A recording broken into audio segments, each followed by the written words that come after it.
इस बीच तेल अवीव पर ईरान का जोरदार हमला। मिसाइल हमले से थर्राया तेल अवीव।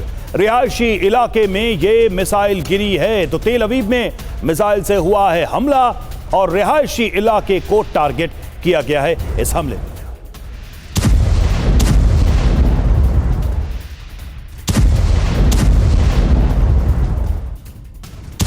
और वहीं इजराइल के तेल अवीव में ईरान ने जोरदार हमले किए हैं। 20 सेकंड का हैरत अंगेज। UEM जयपुर एक आदर्श लक्ष्य है। भावी छात्रों के लिए अच्छी नौकरी, भविष्य के लिए तैयार कौशल के साथ अच्छी शिक्षा। सीसीटीवी फुटेज भी सामने आया है। 20 सेकंड में तेल अवीव पर 18 मिसाइलों से किया गया हमला। इधर ईरान ने कद्र और इमाद मिसाइलें भी दागी हैं। इजराइल के शहरों को निशाना बनाया। 1700 किलोमीटर से अधिक की दूरी तक ये मार करने में सक्षम है। इन मिसाइलों का प्रयोग किया गया है ईरान के द्वारा।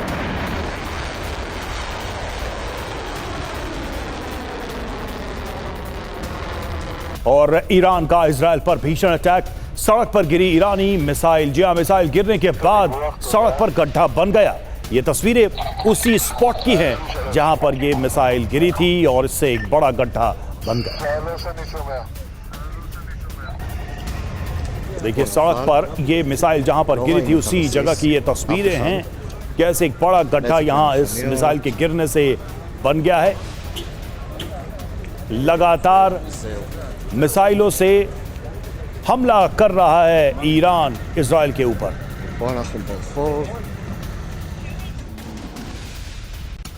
और देखिए, तेल अवीव पर ईरान का भी अभी एक और हमला हुआ है। ईरान ने कई मिसाइलों से अटैक किया है और हमले के बाद धुआं धुआं हो गया पूरा इलाका। और तेल अवीव में भीषण तबाही की तस्वीरें सामने आई है। ईरान ने मिसाइल से हमला किया है। हमले के बाद कई इमारतें जमीन दोज हो गई। कई इमारतों को जबरदस्त नुकसान पहुंचा है। ये तस्वीरें हम आपको दिखा रहे हैं उसी इमारत की, उसी बिल्डिंग की, जिस पर हमले के बाद चारों तरफ इस बिल्डिंग का मलबा बिखरा हुआ है। तो एक के बाद एक कई मिसाइलें दाग रहा है ईरान। लगातार इजराइल की कैपिटल, कमर्शियल कैपिटल, आर्थिक राजधानी तेल अवीव को निशाना बना रही है। 3 तस्वीरें आप देखिए किस तरह से हमले किए गए। ईरान ने भीषण अटैक किया, सड़क पर बड़ा गड्ढा बन गया, रिहायशी इलाकों में इमारतों को नुकसान पहुंचा है, उसकी भी तस्वीरें आप देख रहे हैं। एक के बाद एक कई मिसाइलें दागी गई हैं तेल अवीव पर। तो इजराइल पर ईरान के हमले लगातार तेज हो रहे हैं। तेल अवीव में तबाही का एक और वीडियो सामने आया है। मिसाइल हमले के बाद इमारतें तबाह हुई हैं, मलबे में तब्दील हो गई कई इमारतें।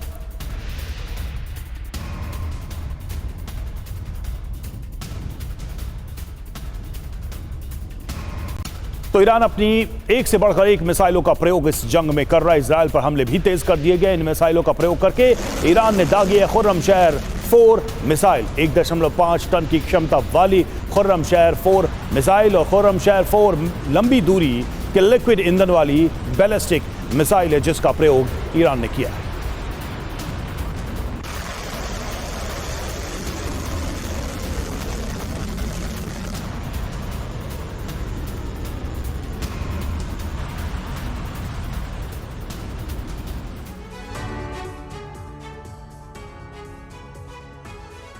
और अब ईरान की मिसाइल पावर के बारे में भी जान लीजिए, जो इस वक्त इजराइल के साथ यूएस बेस पर पिन पॉइंट हमले कर रही हैं। पहली मिसाइल की बात कर रहे खुर्रमशहर या खैबर। इसकी रेंज 2000 से 3000 किलोमीटर तक है। ये 750 से 1800 किलो तक पेलोड ले जा सकती है, यानी कि वॉरहेड ज्यादा से ज्यादा कैरी करने में सक्षम है। साथ ही इसमें क्लस्टर वॉरहेड ऑप्शंस भी हैं। ईरान सटीक हमलों और ज्यादा तबाही के लिए इसका इस्तेमाल कर रहा है। दूसरी मिसाइल जिसकी रेंज है 2000 किलोमीटर से 2500 किलोमीटर, जी हां, और पेलोड क्षमता 700 से 750 किलो है। ये ईरान की सबसे advanced solid fuel long range missile है सेजिल, जिसका प्रयोग इस वक्त किया जा रहा है। और तीसरी है कद्र, जो मिसाइल है उसकी रेंज है 1950 से 2000 किलोमीटर तक और पेलोड ये 750 किलो तक का ले जा सकता है। एक्यूरेसी के साथ लॉन्च होने वाली है ये मिसाइल, यानी अपने टारगेट को हिट करने में ये सक्षम है। अब बात करते हैं चौथी मिसाइल की। चौथी मिसाइल है इमाद। इसकी रेंज है 1700 से 1800 किलोमीटर और 500 से 700 किलो तक का बारूद ये अपने साथ ले जा सकती है। ये बेहतर गाइडेंस और मोबाइल लॉन्चर से ऑपरेट होने वाली मिसाइल है। पांचवी है फतह 1, फतह 2 और इनकी रेंज है 1400 से 2000 किलोमीटर तक। और ये इस मिसाइल का ईरान सबसे ज्यादा इस्तेमाल कर रहा है। हाई एक्यूरेसी और क्विक लॉन्च वाली ये मिसाइलें, इसलिए ईरान इसका ज्यादा प्रयोग कर रहा है इजराइल को और साथ ही अमेरिका के बेसिस को दहलाने के लिए। तो ये वो हथियार हैं, ये वो मिसाइलें हैं जिसका इस्तेमाल किया जा रहा है ईरान की तरफ से। और हमारे साथ मनीष, हमारे सहयोगी इस वक्त जुड़े हुए हैं तेल अवीव से। मनीष, थोड़ी देर पहले हम तेल अवीव की कई तस्वीरें दिखा रहे थे, कई जगहों पर कहीं सड़कों पर गड्ढे, कहीं इमारतों को नुकसान पहुंचा है। यह भी बताया जा रहा है कि जो पुलिस प्रतिष्ठान है कुछ उनको भी नुकसान पहुंचा है। कल से लेकर आज तक चूंकि इजराइल की तरफ से बड़े टारगेटेड हमले किए गए हैं, इंपॉर्टेंट जो ठिकाने हैं उनको निशाना बनाया गया है, तो उसके रिवेंज में क्या नुकसान हुआ है इजराइल को, किस तरह के हमले किए गए हैं ईरान की तरफ से पिछले 24 घंटे में? देखिए, इस वक्त जो तस्वीरें आप दिखा रहे हैं दरअसल वो तेल अवीव से सटे आउटस्कर्ट रिसॉन लीजियन की तस्वीरें हैं, जहां पर कि जब मिसाइल को इंटरसेप्ट करने की कोशिश की गई तो उसके बाद जो उसके टुकड़े आकर गिरे तो उसकी वजह से कहीं पर गड्ढे बन गए हैं, तो कहीं कुछ बिल्डिंग को नुकसान पहुंचा है। या फिर जिस तरह की तस्वीरें हमारे दर्शकों ने देखी होगी कि एक जगह हाईवे पर गाड़ी जा रही थी और उस वक्त मिसाइल के टुकड़े ऊपर से गिरे। और ये अक्सर तब होता है जब सायरन बजने के बावजूद बहुत लोग हाईवे पर अगर गाड़ियां चला रहे हैं तो इस तरह का रिस्क बना रहता है। और मैंने खुद हाईवे पर भी देखा, अमूमन ऐसा होता है कि जब मिसाइल के टुकड़े गिरते हैं तो चूंकि लोग बंकर में उस वक्त मौजूद रहते हैं तो थोड़ा बहुत घर को, प्रॉपर्टी को, सड़क को या संपत्ति को नुकसान पहुंचता है, लेकिन लोगों की जान बच जाती है। बहुत कम ऐसे मौके होते हैं जब मिसाइल के आने के समय लोग सड़कों पर या फिर अपने घरों में रह रहे हों। तो ऐसी स्थिति में यही वजह है कि जंग के चौथे हफ्ते में चले जाने के बावजूद भी वैसी कैजुअलिटी नहीं दिखाई दे रही है इजराइल में जैसे अमूमन दुनिया के दूसरे हिस्से में दिखाई देती है। लेकिन हाँ, नुकसान तो हो ही है, खास करके तब जबकि आप अगर मिसाइल को इंटरसेप्ट करने की भी कोशिश करते हैं तो मैक्सिमम आप 85%, 90% मिसाइलों को रोकने में कामयाब होते हैं। हालांकि मैं आपको बता दूं कि अगर पहले की तुलना में किया जाए, यानी पिछले साल 12 दिन की जो जंग हुई थी उसकी तुलना में इस बार इजराइल का सक्सेस रेट बेहतर है। जब वो अपेक्षाकृत पहले, जैसे मेरे पीछे आप जो बिल्डिंग सब देख रहे हैं, पिछले साल जून में यहाँ पर जब मिसाइल गिरे थे तो कई पूरी कॉलोनी तबाह हो गई थी, लेकिन अब ऐसे घटनाएं कम देखने को मिल रही है।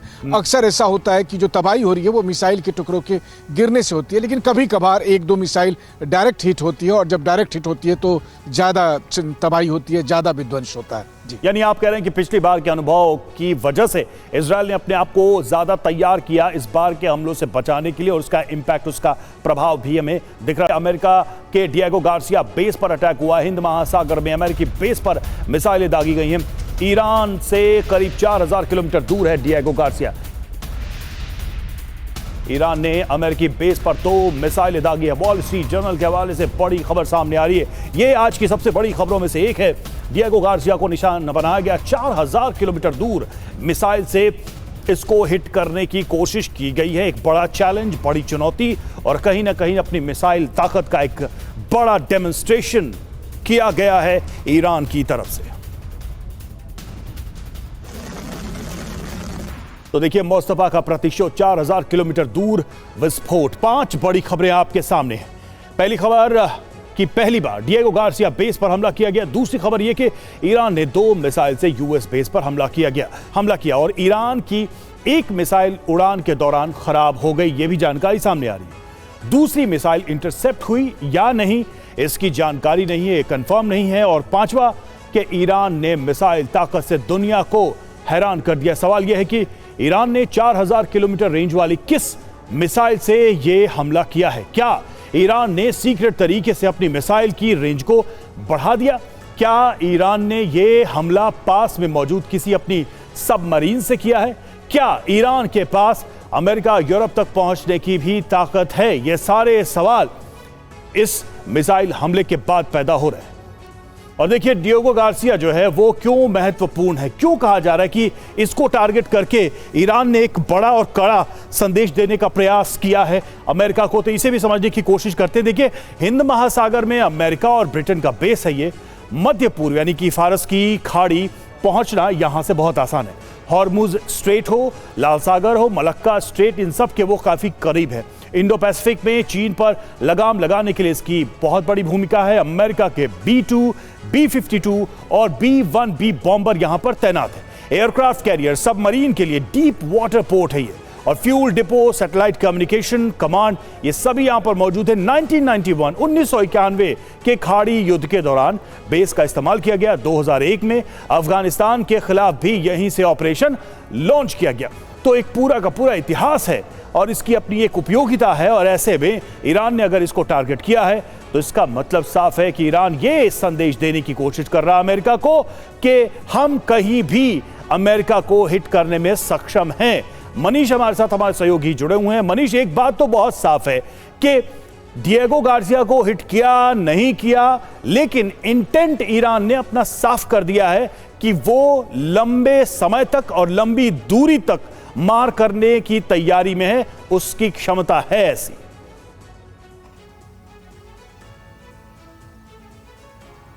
बिल्कुल सही बात है। जिस तरीके से उन्होंने डिएगो गार्सिया को हिट करने की कोशिश की है, भले ही अभी इसमें कामयाब वो नहीं हो पाए हों, लेकिन इसने दरअसल एक और संकेत दिया है कि ये जंग अब केवल मिडिल ईस्ट तक नहीं रहेगी। देखिए इस वक्त जब मैं आपसे बात कर रहा हूं तो भूमध्य सागर के तट के पास हूं, लेकिन भूमध्य सागर, लाल सागर से दूर अब ये जंग हिंद महासागर में पहुँच चुकी है। सबसे बड़ी बात है कि इससे पहले रूस यूक्रेन के दरमियान तो हमने काला सागर, बाल्टिक सागर तक ये जंग देखी ही थी। तो समंदर जो अमूमन शांत होता है उसके ऊपर इस वक्त मिसाइल गुजर रहे हैं और इसके जद में अब लगभग दुनिया के हर समंदर आ रहे हैं। और ऐसी स्थिति में मुझे एक बात यहाँ से समझ में आ रही है कि ईरान का टारगेट अब कुछ और दूसरे देश भी होंगे जहां पर कि अमेरिकन बेसिस हैं या फिर अमेरिकन एसेट्स मौजूद हैं, और फिर वो अब केवल खाड़ी देश तक सीमित नहीं रहेंगे। अभी तक आप मनीष जल्दी से समझना चाहेंगे एक छोटा सा सवाल कि क्या इस बात की भी संभावना है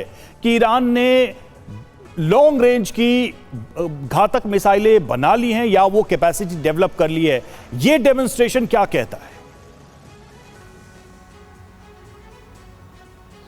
देखिए ईरान के सिक्योरिटी चीफ अली लारीजानी के मारे जाने के 2-3 दिन पहले अली लारीजानी ने यह बात कही थी कि अभी तो वो पुराने मिसाइलों का इस्तेमाल कर रहे हैं, नए मिसाइल बचे हुए हैं। तो वैसी स्थिति में ये संभावना हो सकती है कि ईरान के पास कुछ ऐसे मिसाइल हों जो लॉन्ग रेंज तक अटैक कर सकता है, और उसी के तहत डिएगो गार्सिया पर अटैक के दरमियान एक जो है सो तकनीकी तौर पर खराब हो गया। तो संभावना है उनके पास कुछ ऐसे मिसाइल हो जिससे वो और दूर तक मार करे, और फिर हो सकता है कि यूरोप हो या फिर एशिया के कुछ देशों में अमेरिकी अगर ये संभावना है तो ये अमेरिका और यूरोप के लिए एक नई चिंता है। बहुत बहुत शुक्रिया मनीष आपका इस जानकारी के लिए, इस अपडेट के लिए। बुशहर से खबर, बुशहर में हमले का नया वीडियो सामने आया। इजरायली हमले के बाद बुशहर में तबाही हुई है। तो बुशहर में तबाही की तस्वीरें सामने आई है। ये देखिए, ये है तस्वीर बुशहर की और हमले का ये नया वीडियो सामने आया है। बुशहर से काफी दूर से ये तस्वीर ली गई है, लेकिन फिर भी दिखाई दे रहा है कि आसमान में ऊंचाई तक धुएं का गुबार उठ रहा है जिस जगह पर यह धमाका हुआ, जिस जगह पर यह हमला हुआ है।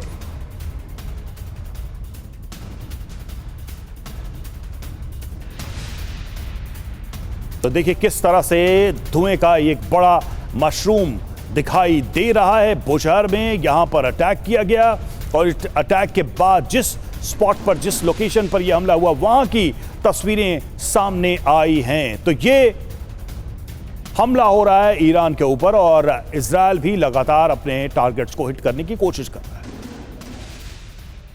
और इधर लगातार यूएस बेस को भी ईरान निशाना बना रहा है। बगदाद में विक्टोरिया एयर बेस पर हमला हुआ है। हमले के बाद विक्टोरिया बेस में लगी आग। मिडिल ईस्ट से बाहर भी निशाने पर यूएस बेस। और बगदाद में हमले का एक और वीडियो सामने आया। हमले के बाद उठता दिखा धुआं। यूएस बेस पर ईरान ने किया है ये हमला।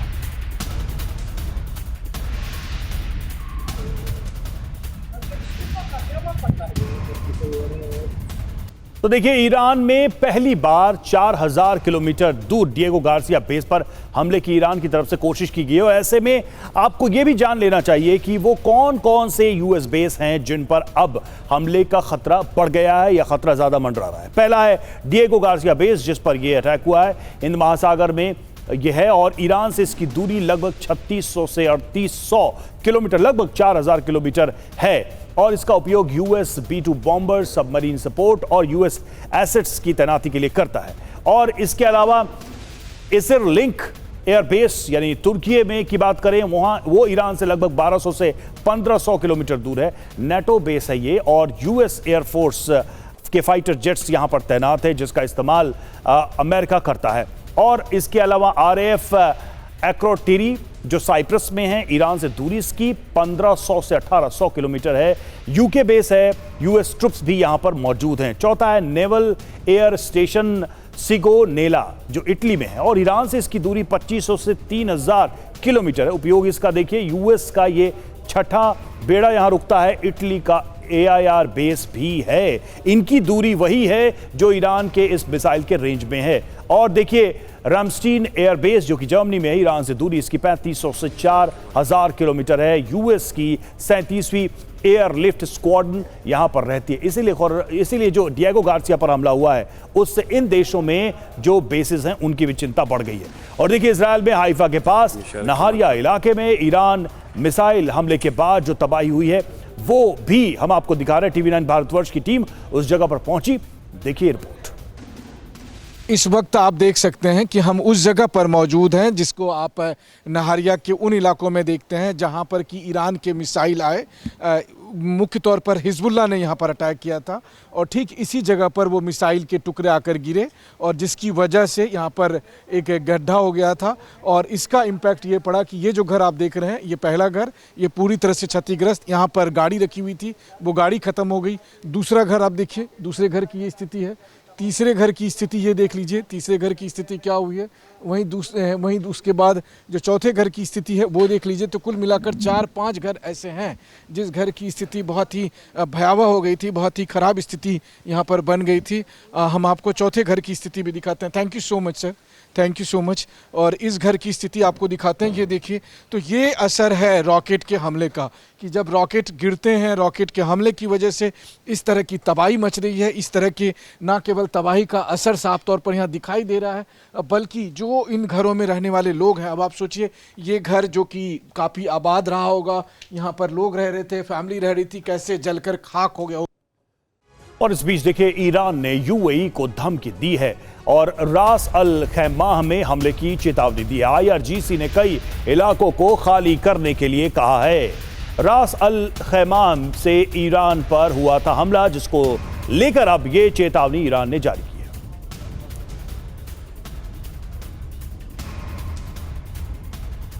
देखिए, खर्क पर जो हमला हुआ उसका बदला ईरान ले रहा है और टारगेट पर कौन है? UAE।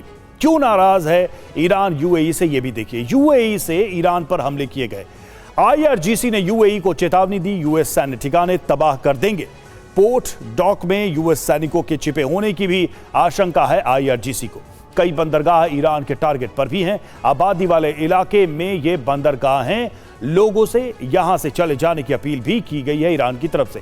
कहां कहां हमले का खतरा है वो भी देख लीजिए। दुबई के जेबल अली बंदरगाह, अबू धाबी के खलीफा और फुजैराह बंदरगाह पर अटैक का खतरा बना हुआ है, जो चेतावनी ईरान की तरफ से जारी की गई है। और अब आपको इजरायल के आखिरी गांव से TV9 की एक्सक्लूसिव रिपोर्ट दिखाते हैं और इजरायल के उस शख्स से की बात सुनवाते हैं जिसकी पत्नी और बेटी हिजबुल्लाह के हमलों में मारी गई थी। एक तरफ इजरायली सिक्योरिटी फोर्स, दूसरी तरफ लेबनान की सिक्योरिटी फोर्स। उस जगह से रिपोर्ट करते हुए हम एक ऐसे जगह पर पहुंचे हैं जहां जिस व्यक्ति से हमारी मुलाकात हुई वो भारत को लेकर बहुत ही ज़्यादा प्रेम रखते हैं, स्नेह रखते हैं और उन्होंने अब मुझे अपने घर पर भी आमंत्रित किया। तो आइए उससे मिलते हैं। हालांकि इस पूरे इलाके को देखिए, बहुत ही खूबसूरत सा जगह है और इसमें रहते हैं। High sir, this is Manish, I am from India. Hello, my name is Tuvia. I live here on Kibbutz Chanita, kibbutz which is 50-60 meters from the border. And all the years, in the establishment of this kibbutz in 1936, we displaced new all the time, shelling, bombing, and terrorists coming. For example, I built my family here. I'm married here. I was 4 kids born. And in 2002, when my wife was driving with one of my daughters, night before, 2 terrorists of Hezbollah came from Lebanon. और अब आपको Israel Lebanon border से TV9 की ground report दिखाते हैं, जहां IDF ground operation की शुरुआत करती है।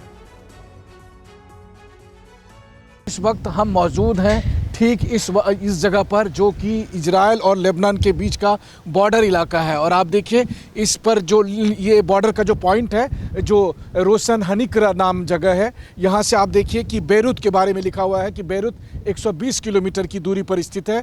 वहीं इस पॉइंट से जेरूसलम जो है वो 205 किलोमीटर की दूरी पर स्थित है। और हम इस वक्त इसी बॉर्डर के एरिया पर मौजूद हैं, जहाँ पर आप देखिए इसके इस पार का जो हिस्सा है वो लेबनान का इलाका है और यहाँ से लेबनान शुरू होता है। वहीं दूसरी तरफ हम जिस जगह पर मौजूद हैं, यहाँ से इजराइल की टेरिटरी शुरू होती है। और इस वक्त TV9 की टीम ठीक उस बॉर्डर पॉइंट पर मौजूद है, जहाँ पर कि हम इजरायली साइड में मौजूद हैं और जहाँ से हम आपको दिखाने की कोशिश कर रहे हैं। इसके ठीक दूसरे तरफ का जो हिस्सा है, जो आप घर देख रहे हैं और जो बाकी चीज़ें देख रहे हैं, ये यहाँ पर लेबनान का हिस्सा है। लेबनान में मुख्य तौर पर जो साउथ लेबनान का इलाका है, यानी कि जो हिजबुल्लाह के कंट्रोल में है, जहाँ से लगातार इजराइल पर 7 अक्टूबर के हमले के बाद से ही हमले किए जाते थे, जिसका परिणाम हुआ कि IDF ने वहाँ पर न केवल एयर स्ट्राइक की, बल्कि वहाँ पर अभी भी ग्राउंड ऑपरेशन चल रहा है। और लगातार बेरूत के अलग अलग इलाकों पर एयर स्ट्राइक के जरिए हिजबुल्लाह के कमांडर, हिजबुल्लाह के मिसाइल सेंटर या फिर हिजबुल्लाह के जो और डिफेंस के